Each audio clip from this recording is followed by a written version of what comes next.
Hi students, welcome back to our English class. Today we are going to discuss a TED speech titled as The Danger of a Single Story by Chimamanda Ngozi Adichie, a Nigerian writer. Let's see her profile. Chimamanda Ngozi Adichie is a Nigerian novelist, non-fiction writer and story writer. She was a student who often butted heads with her teachers. Despite her reputation, she received several academic awards. She joined the medical school at the behest of her father. She soon dropped out to pursue her dream of becoming a writer. When she was 19, she left Nigeria on a scholarship to Drexel University in Philadelphia. She graduated summa cum laude in 2001. In 2008, she received a MacArthur Fellowship. Her first novel, Purple Hibiscus, was widely acclaimed. The Danger of a Single Story, a 2009 TED Talk by Chimamanda Ngozi Adichie. TED Conferences, Technology, Entertainment and Design is an American media organization that posts talks online for free distribution under the slogan Ideas Worth Spreading. The speakers are given a maximum of 18 minutes to present their ideas in the most innovative and engaging ways they can. Let's see about the speech. Our lives are composed of many overlapping stories. Novelist Adichie tells the story of how she found her authentic cultural voice and warns that if we hear only a single story about another person or country, we risk a critical misunderstanding. Our false beliefs about others can often lead to stereotypes and unfair judgments about individuals or groups. Stereotypes means a fixed idea about something. Stereotypes and biases can affect our lives. Understanding cultural differences can help one see things from a different point of view and develop greater understanding. Let's see what Chimamanda Ngozi Adichie tells us in her enlightening speech, The Danger of a Single Story. I'll read the text for you. I'm a storyteller and I would like to tell you a few personal stories about what I like to call the danger of a single story. I grew up on a university campus in eastern Nigeria. My mother says that I started reading at the age of 2, although I think it probably happened when I was 4. So, I was an early reader, and what I read were British and American children's books. She told that she is a storyteller and she would like to tell a few personal stories to show us the danger of a single story. She grew up in a university campus in Nigeria.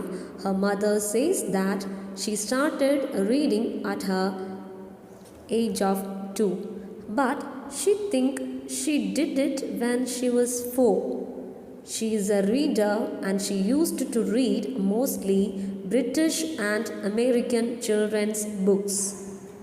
I was also an early writer, and when I began to write at about the age of 7, stories in pencil with a crayon illustration that my poor mother was obligated to read, I wrote exactly the kind of stories I was reading. All my characters were white and blue-eyed. They played in the snow, they ate apples, and they talked a lot about the weather. How lovely it was that the sun had come out, but I had never been outside Nigeria. We didn't have snow, we ate mangoes, and we never talked about the weather because there was no need to. Adichie told us that she was an early writer. She started writing when she was 7 and she wrote stories in pencil with the crayon drawings. Okay, and her mother had to read them. Her mother, poor mother, had to read them. She wrote exactly like the kind of stories she read. And all her characters were white and blue eyed. They played in the snow, they ate apples, they talked a lot about the weather and how lovely it was when the sun came out. That is, all these things are seen only in the British and American children's books. But she had never been outside Nigeria. In Nigeria, they have no snow and they ate only mangoes, not apples, and they never talked about the weather as there was no need to. Okay. Next paragraph. What this shows, I think, is how impressionable and vulnerable we are in the face of a story, particularly as children, because all I had read were books in which characters were foreign. I had become convinced that books by their very nature had to have foreigners in them and had to be about things with which I could not personally identify. Now, things changed when I discovered African books. There weren't many of them available, and they weren't quite as easy to find as the foreign books. But when I read Chinua Achebe and Kamara Leye, I realized that people like me, girls with the skin the color of chocolate, whose kinky hair could not form ponytails, could also exist in literature. I started to write about things I recognized. I loved the American and British books I read. They stirred my imagination and opened up new worlds for me.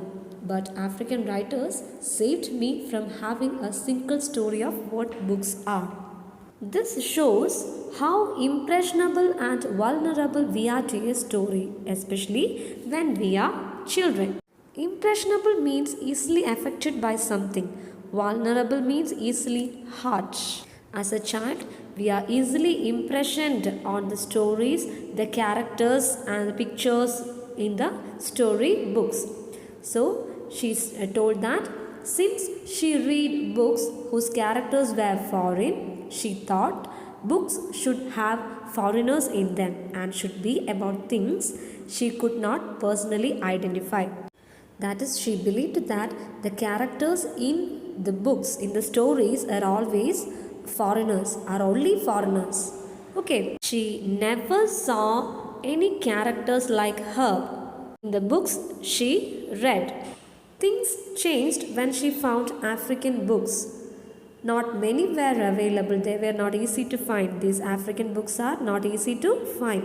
When she read the books of Chinua Achebe, a Nigerian writer, and Kamara Leye, a writer from Guinea, she realized that people like her could also exist in literature.